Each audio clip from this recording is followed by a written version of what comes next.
अब रुक करते हैं अगली खबर का। सुप्रीम कोर्ट में 5 जजों की बेंच ने 11 मई को सेम सेक्स मैरिज पर अपना फैसला सुरक्षित रख लिया था। तो वहीं 160 दिन बाद यानी कि कल इस पूरे मामले पर फैसला सुनाया गया। कोर्ट ने कहा कि यह संसद के अधिकार क्षेत्र का मामला है, यानी कि देश में सेम सेक्स मैरिज को आपस में शादी करने की कानूनी मान्यता मिलेगी या फिर नहीं, इसका फैसला अब संसद करेगी। तो सुप्रीम कोर्ट की तरफ से ये कहना है। साथ ही कोर्ट ने यह भी कहा है कि वो इस पूरे मामले में कानून नहीं बना सकता, बल्कि सिर्फ इसे लागू कर सकता है। तो मुख्य न्यायाधीश का क्या कुछ कहना है वो भी आपको बताते हैं। इस पूरे मामले को लेकर उन्होंने कहा कि किसी व्यक्ति को उसके जेंडर के आधार पर शादी करने से नहीं रोका जा सकता है। ट्रांसजेंडर व्यक्तियों को व्यक्तिगत कानूनों सहित मौजूदा कानूनों के तहत ही शादी करने का अधिकार है। तो इस पूरे मामले को लेकर आपको बता दें कि कल फैसला सुप्रीम कोर्ट की तरफ से सुनाया गया था। तो सुप्रीम कोर्ट ने साफ तौर पर यह कहा है कि हम कानून बनाने के लिए इजाज़त दे सकते हैं, उसे लागू कर सकते हैं, लेकिन कानून हम नहीं बना सकते।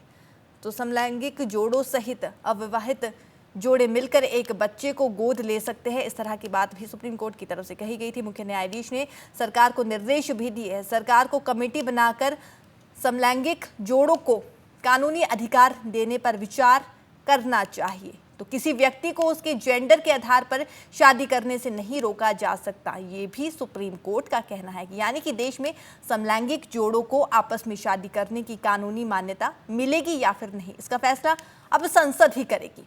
पिछले कुछ समय से आपको बता दें कि देश भर की कई अदालतों में याचिकाएं दायर करके समलैंगिक विवाह को वैधानिक मान्यता देने की मांग की जा रही है। और बीते कल भी इस पूरे मामले को लेकर फैसला सुनाया गया और सुप्रीम कोर्ट का साफ तौर पर यही कहना था कि कोर्ट ने यह कहा है कि इस पूरे मामले में कानून नहीं बना सकता, बल्कि सिर्फ इसे लागू हम कर सकते हैं। तो लगातार आपको बता दें कि काफ़ी समय से ये मुद्दा सुर्खियों में नजर आ रहा है और इस पूरे मामले को लेकर यानी कि सेम सेक्स मैरिज को लेकर सुप्रीम कोर्ट के फैसले लगातार सामने आ रहे हैं। बीते कल के फैसले की बात की जाए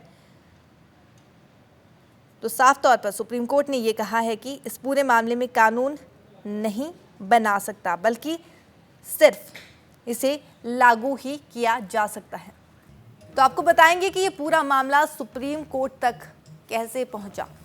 14 दिसंबर 2022 की बात की जाए तो सुप्रीम कोर्ट ने समलैंगिक जोड़े द्वारा दायर एक याचिका पर सुनवाई सुनी थी। 6 जनवरी को भी लगातार ये मामला तुल पकड़ता हुआ नजर आ रहा था। तो लगातार इस पूरे मामले को लेकर बहस भी देखने को मिल रही है, लेकिन अब सुप्रीम कोर्ट ने साफ तौर पर यही कहा है कि इस पूरे मामले में वो कानून नहीं बना सकते। संसद ये फैसला लेगा, हम सिर्फ कानून को लागू कर सकते हैं। 5 जजों की बेंच की तरफ से इस पूरे मामले को लेकर सुनवाई हुई और कोर्ट में यही कहा गया है कि स्पेशल मैरिज एक्ट में बदलाव नहीं किया जा सकता, ये तय करना संसद का काम है। सेम सेक्स मैरिज का समर्थन कर रहे याचिकाकर्ताओं ने इसे स्पेशल मैरिज एक्ट के तहत रजिस्टर करने की मांग की थी। तो वहीं केंद्र सरकार ने इसे भारतीय समाज के खिलाफ बताया है।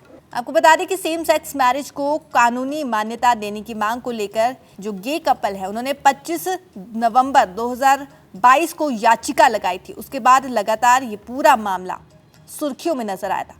तो जनवरी 2023 को ऐसी सभी 21 याचिकाएं सुप्रीम कोर्ट में ट्रांसफर हुई थी। मार्च में केंद्र सरकार ने सेम सेक्स मैरिज को कानूनी मान्यता देने का विरोध किया था।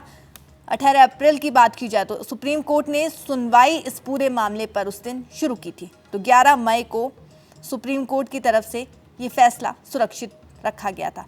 तो 160 दिन बाद आपको बता दें कि इस पूरे मामले को लेकर एक बार फिर से सुप्रीम कोर्ट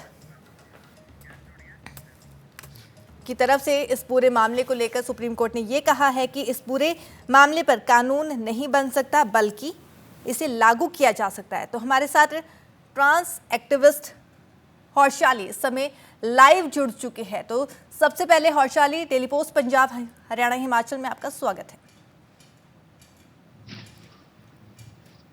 शुक्रिया। हर्षाली, कल सुप्रीम कोर्ट की तरफ से इस पूरे मामले को लेकर फैसला सुनाया गया, लेकिन सुप्रीम कोर्ट का ये कहना था कि इस पूरे मामले को लेकर हम कानून नहीं बना सकते, लेकिन कानून को लागू जरूर किया जा सकता है। तो जो सुप्रीम कोर्ट का फैसला आया है उस पर आपका क्या कुछ कहना है?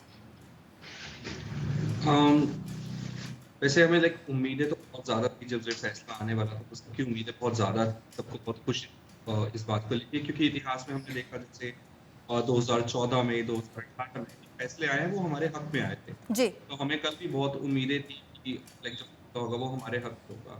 पर यही है कि मैं अगर पॉइंट बताऊँ तो मैं इस चीज़ इस तरीके से देखती हूँ कि जिस समुदाय की बात या जैसे क्वियर लोगों की बात भी नहीं होती, लोगों को उनके अस्तित्व का भी नहीं पता था, तो अब देश के सर्वोच्च न्यायालय में या फिर न्यूज चैनल से उनकी बात की जा रही है, तो ये विजिबिलिटी भी अपने आप में एक बहुत बड़ी चीज है। जी। बाकी लड़ाई लंबी है, संघर्ष लंबा है। पहले अस्तित्व लिया, फिर सांस लेने की आजादी आई, तो अब धीरे धीरे बाकी अधिकार भी मिल जाएंगे, मुझे पूरी उम्मीद है। बस यही है कि संघर्ष करते रहना होगा। जी। हर्षाली, सोसाइटी को फेस करना काफ़ी ज़्यादा मुश्किल आपके लिए रहा होगा, समाज के सामने आना। तो अगर आपकी स्टोरी की बात की जाए तो इस पर आपका क्या कुछ कहना होगा कि सोसाइटी को आपने किस तरह से फेस किया? जब सोसाइटी को इस बारे में पता लगा तो उनकी तरफ से क्या रिस्पॉन्स था? उस समय आपके मन में क्या कुछ बातें आती थी? सोसाइटी को फेस करना बहुत ज्यादा मुश्किल होता है, क्योंकि लाइक 2019 का समय था जब मैं अपने फैमिली के सामने कम आउट हुई एंड लाइक उनको सब पता लगा। तो पहले तो मैं घर पे ही रहती थी, पर ऐसा होता था कि जैसे आस पड़ोस के लोग या रिश्तेदार जो है वो फोन करते थे माँ बाप को या आके पूछते थे, तो वो चीज काफी अजीब लगती थी। तो फिर उसके बाद में 2019 में बाहर निकली, मैं अपनी पढ़ाई छोड़ी, मैंने नौकरी ज्वाइन करी एंड उसके बाद भी ये होता है कि आप जितनी मर्जी अच्छे काम कर लीजिए, आप जितनी मर्जी पढ़े लिखे हो, नौकरी करें, ऑफिस में घुसते हुए भी सबसे पहली नजर जो गेट कीपर की पड़ती है, वहीं से आपका पूरा कॉन्फिडेंस लो हो जाता है। लोग अवेयर नहीं है, लोगों को पता नहीं है, उनके लिए ऐसा होता है कि ये नई चीज आ गई है।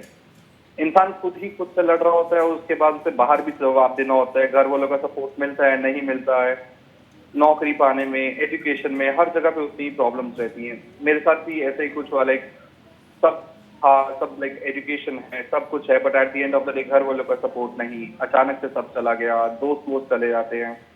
तो समाज में जो एक डर है इस चीज को लेकर, क्योंकि उनको पता नहीं है, तो इसी चीजों की वजह से जो है बहुत सारी तकलीफें आती है एक रोजमर्रा की जिंदगी जीने के लिए भी, क्योंकि उनके लिए ये सब जो है एक नई चीज आ जाती है। जी।